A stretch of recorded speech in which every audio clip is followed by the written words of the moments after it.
સોનું છે એ અપાવીને સાર્થક થયેલું છે. શું હતો સમગ્ર બનાવ?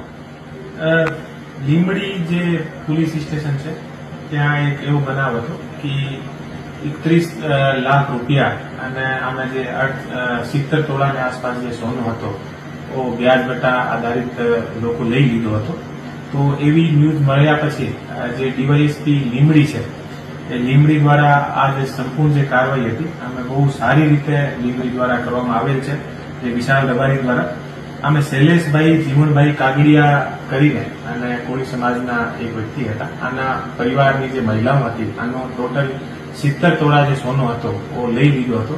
તો આ જે એ લોકો એ બહેનો અમારા ઓફિસ અને વિશાલ પાસે ગઈ તો આ પર ઝડપથી કાર્યવાહી કરીને અને 2 દિવસના અંદર જે 70 તોલા સોનો હતો એ અત્યારે પોલીસ દ્વારા આ તમામ બહેનોને પરત અપાવ્યો છે. અને બહેનો અત્યારે જે છે અમારા ઓફિસ પોલીસનો આભાર માનવા માટે આવી છે.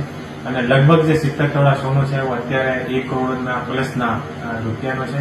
અને તમામ જે પરિવાર છે અને 5 થી 6 જે મહિલાઓ છે એ તમામ એકદમ ખુશ છે. અને આના જે આખો જે પરિવાર છે આ પરિવારને એક તરીકેથી લંબા 4 થી 5 વર્ષથી એ લોકો હેરાન થતા હતા.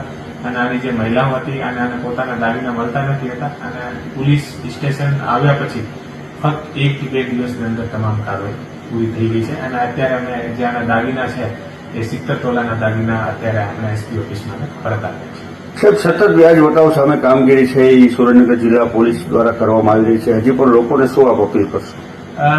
હું લોકોને એટલું કહેવા માંગુ છું કે અમારી જે સુરેન્દ્રનગર જિલ્લાની જે પોલીસની ટીમ છે એ ડીવાયએસપી અને પીઆઈના નેતૃત્વમાં બહુ સારી રીતે આ જે વ્યાજ વટા અને બીજી તમામ જે કોઈ પણ જાતની લોકોને હેરાનગતિ થાય છે અમે કામ કરી રહી છે. અને કોઈને કોઈ પણ જાતની પરેશાની હોય તો કોઈ પણ ખોટા પગલા ભર્યા વગર અમારા ઓફિસ યા કોઈ પણ ડીવાયએસપી યા પીઆઈ પાસે સંપર્ક કરશે તો આની સમસ્યાનો નિકાલ ચોક્કસ આવશે.